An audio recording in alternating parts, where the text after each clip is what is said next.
que nos acompanha pela TV Câmara, Rádio Câmara, YouTube e redes sociais. Eu sou Sandra Amaral e começa aqui o Direto da Câmara, ao vivo, dos nossos estúdios em Brasília, com o que tem de mais importante, o que vem por aí na Câmara dos Deputados. Boa tarde. A Comissão de Constituição e Justiça da Câmara negou o recurso do deputado Chiquinho Brazão. O processo de cassação do mandato do parlamentar será analisado pelo plenário da Câmara. Confira na reportagem de Santiago Delap. Aprovado. 57 votos favoráveis e 2 contrários. Com esse placar, a CCJ da Câmara rejeitou o recurso contra a decisão do Conselho de Ética de cassar o mandato do deputado Chiquinho Brazão por envolvimento no assassinato da vereadora Marielle Franco. O advogado de defesa do parlamentar, Murilo de Oliveira, alegou que houve vícios na condução do processo pelo Conselho, com violação ao contraditório e à ampla defesa. Ele apontou suposta imparcialidade da relatora, que se manifestou a favor da celeridade na apuração das denúncias pela Câmara antes de assumir a relatoria. A deputada federal Jaque Rocha postou na sua rede social uma fotografia com um cartaz Brazão na prisão e escreveu na legenda: até o momento, a secretaria não repassou a representação do PSOL, esta mesma aqui que estamos discutindo, contra o mandante da execução de Marielle. A demora da Câmara em se pronunciar mancha a imagem da própria Câmara. Então, na verdade, a deputada federal ela estava não só dizendo que o Brazão deveria ser preso, enfim, mas como também estava dizendo que a cassação dele deveria se dar de maneira célere. Ou seja, havia desde o princípio, isso mesmo antes da instauração do procedimento, uma prévia inclinação à cassação. Então, o que nós estamos dizendo é o seguinte: ela tem todo o direito de se manifestar, toda a liberdade de externar o seu posicionamento, mas as coisas são incompatíveis. É incompatível que eu queira urgentemente a cassação de um deputado parlamentar e que eu seja a relatora do seu procedimento. O relator da matéria na CCJ, deputado Ricardo Aires, do Republicanos do Tocantins, refutou os argumentos da defesa, alegando que a definição de imparcialidade numa casa política como a Câmara diverge do entendimento do sistema judicial sobre o tema. Trata-se de um processo de índole político-administrativa, não se prende às regras rígidas do aparelho judiciário, do sistema judicial de uma maneira em geral, de forma que, por sermos uma casa política, seria totalmente desarrazoado procurarmos alguém que fosse despido nas suas manifestações de um posicionamento a respeito desses fatos que estão sendo debatidos desde o início do ano. Antes de inaugurar o processo administrativo no Conselho de Ética, nós decidimos aqui sobre a prisão do deputado Chiquinho Brazão. Quem se manifestou favorável ou contrário se manifestou. Mas quem se absteve e quem não veio também se manifestou. Então nós não arrumaríamos nenhum relator que se despisse dessa condição para, assim como sustentado pela defesa do deputado Chiquinho Brazão, pudesse tratar esse processo com a imparcialidade que deva existir e é próprio de qualquer processo, inclusive este. A deputada Érica Cocai, do PT do Distrito Federal, reforçou que a manifestação da relatora teve o objetivo de resguardar a imagem do parlamento. Que a relatora, na condição de relatora, isso tudo foi anterior à condição de relatora. Ou seja, ela não era relatora da matéria quando se posicionou. Aliás, ela exige aqui celeridade para encaminhar a representação para o Conselho de Ética. Portanto, para que a Câmara comece a investigar uma quebra de decoro que, em verdade, não é o decoro só do parlamentar, é o decoro do parlamento. É o decoro do parlamento. Aqui ela prima pela imagem da própria Câmara. É o decoro do parlamento que é atingido quando um dos seus membros age de forma incompatível com a própria legislação ou com o próprio respeito ao ser humano e à própria vida. O processo agora será analisado no plenário da Câmara, onde serão necessários ao menos 257 votos favoráveis para cassar o mandato do deputado Chiquinho Brazão, em votação aberta e nominal. O deputado Chico Alencar, do PSOL do Rio de Janeiro, mesmo partido de Marielle Franco, espera que o plenário da Câmara possa confirmar a decisão do Conselho de Ética. O Conselho de Ética não é o oráculo da perfeição. Agora, ele procede, ele age de acordo rigorosamente com a escolha regimental de relatorias e da sua imparcialidade, o amplo direito de defesa, nenhuma ofensa ao contraditório e a esse direito, e de acordo com a repercussão do fato, a sua contemporaneidade. Portanto, esses 3 argumentos da defesa, como o relator já definiu muito bem, são improcedentes e a gente deve recusar esse recurso e continuar com o feito para que ele vá a plenário, e aí o plenário soberanamente, não é a relatora, não foi ela que decidiu, ela propôs, como era seu dever, e, por maioria ampla, o Conselho decidiu. Agora, quem vai dar termo definitivo à manutenção ou não do mandato do parlamentar é o plenário da Casa, que é soberano, e eu espero que haja com justiça em defesa da ética e do decoro parlamentar. O relator na CCJ, deputado Ricardo Aires, reconheceu a gravidade do caso e defendeu a cassação de Chiquinho Brazão, que é do Rio de Janeiro e está sem partido.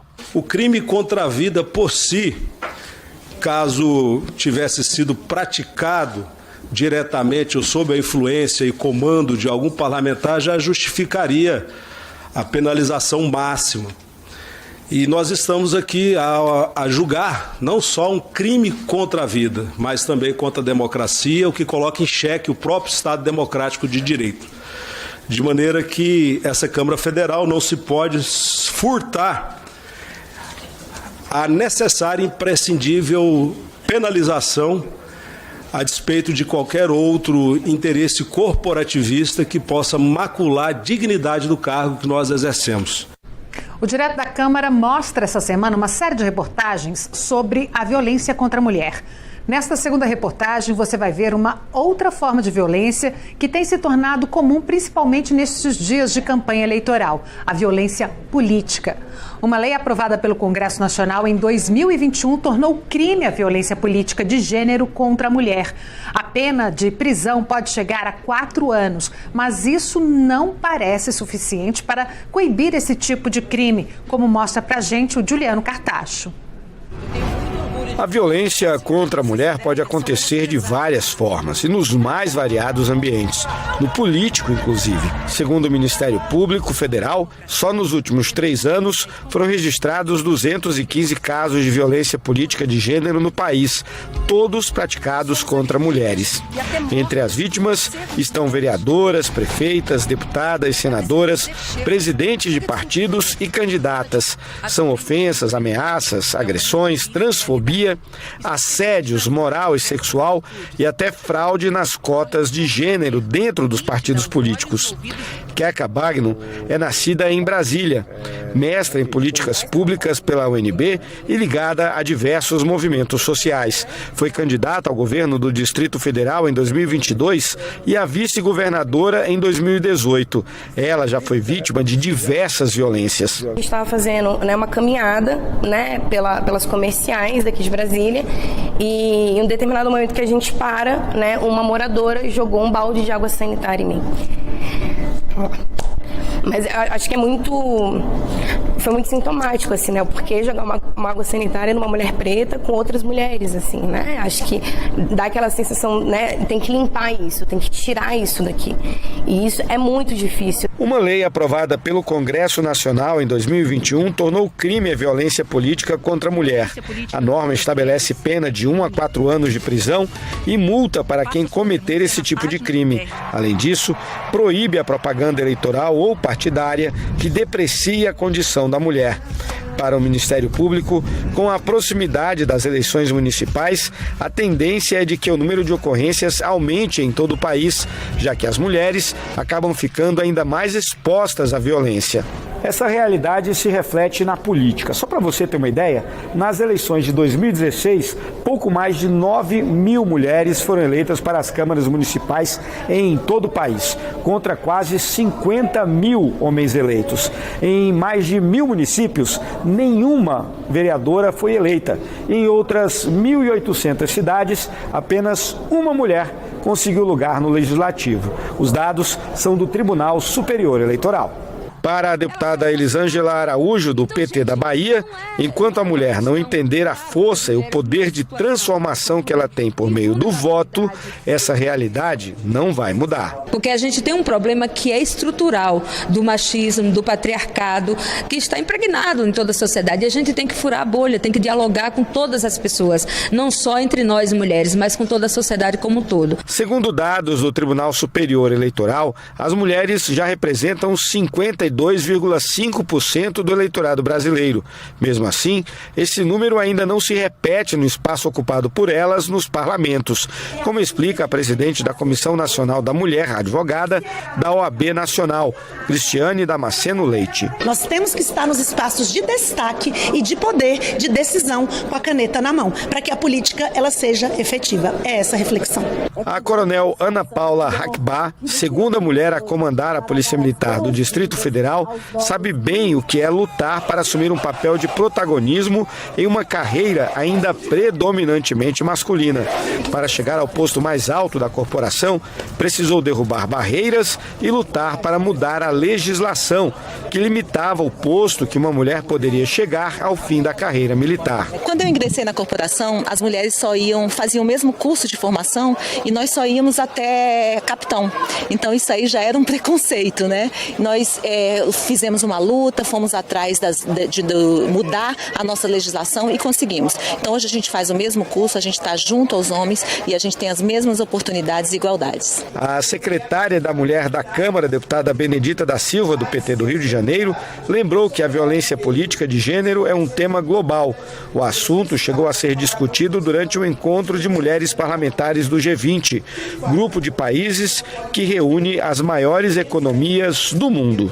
O Brasil tem se apresentado diante do G20 de discussões de desenvolvimento, de inclusão de segmentos e dando também essa prioridade na questão da inclusão, seja no mercado de trabalho, seja na questão da pesquisa, da tecnologia das mulheres, que são a maioria da população no Brasil. Amanhã, na terceira reportagem da série, a Aline Castelo Branco vai mostrar uma das formas de violência mais cruéis que as grávidas enfrentam, a violência obstétrica. Se interessou pelo assunto? Então saiba que a TV Câmara promove um concurso de vídeos pelo fim da violência contra a mulher e você pode enviar o seu até o dia 4 de outubro. Os detalhes estão no QR Code que aparece aí na sua tela para você. Ele te direciona para o nosso portal, onde você também pode chegar pelo endereço câmara.leg.br/concurso-curtas-violência. Repito, câmara.leg.br/concurso-curtas-violência. Serão aceitos vídeos de 10 a 30 minutos produzidos a partir de 2019 e que tratem dos diversos tipos de violência contra mulheres. As obras escolhidas serão veiculadas pela TV Câmara e plataformas de comunicação oficiais da Câmara e parceiros e serão utilizadas em atividades institucionais e educativas promovidas pela Secretaria da Mulher. E por falar em eleições, as eleições municipais deste ano trazem uma novidade para as cidades. Será a primeira eleição municipal com o modelo das federações partidárias. Mas o que é, afinal, uma federação partidária? É o que você vai saber agora, de novo com ele, Juliano Cartacho. A federação partidária é uma união de partidos políticos que atuam juntos, como se fossem um único partido, por pelo menos 4 anos, diferente das coligações, que eram alianças temporárias apenas para as eleições. As federações funcionam como blocos parlamentares. Isso significa que os partidos que se unem precisam manter essa parceria durante todo o mandato, nas câmaras municipais, assembleias estaduais e no Congresso Nacional.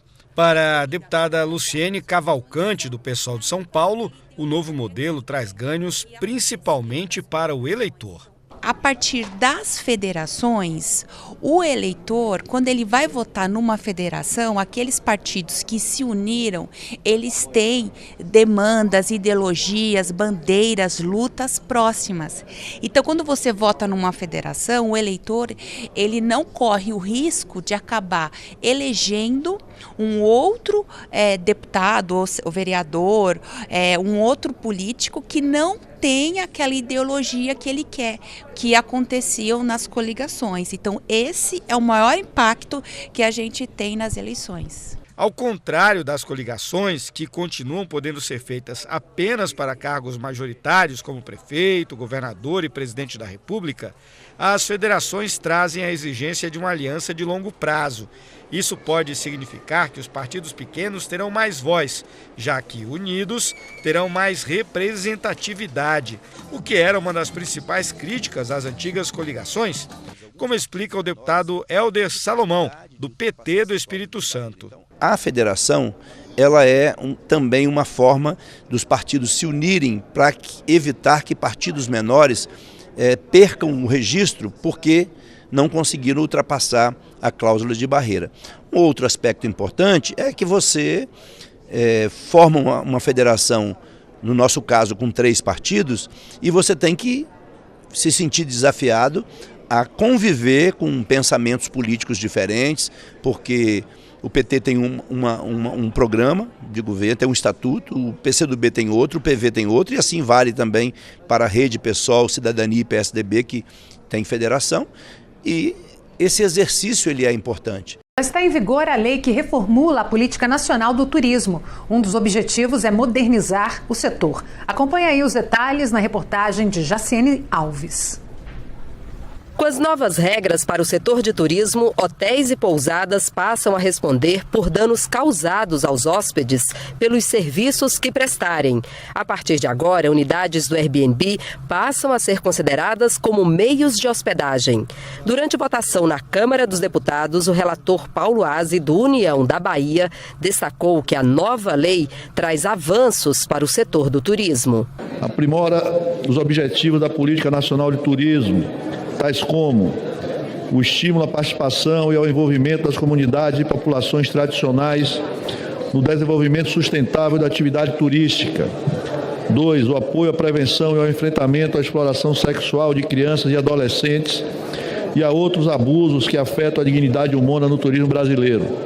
E 3. O incentivo à pesquisa e a produção científica relacionadas ao turismo. O governo vetou 8 pontos da lei. Um deles foi o dispositivo que autorizava crianças e adolescentes a se hospedarem em hotéis com qualquer parente adulto, como avô ou tio, sem autorização dos pais, apenas comprovando o parentesco.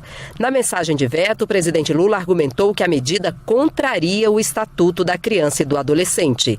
Os vetos serão analisados pelo Congresso Nacional em sessão conjunta de deputados e senadores, ainda sem data marcada. Está terminando mais um Direto da Câmara. Te convido a acessar sempre o portal câmara.leg.br, onde você encontra tudo sobre os debates e votações, todas as proposições, a prestação de contas do seu deputado e muito mais. Lá também está todo o nosso conteúdo audiovisual que você acessa pelo link cd.leg.br/YouTube. Eu sou Sandra Amaral, para você uma boa tarde. Tchau!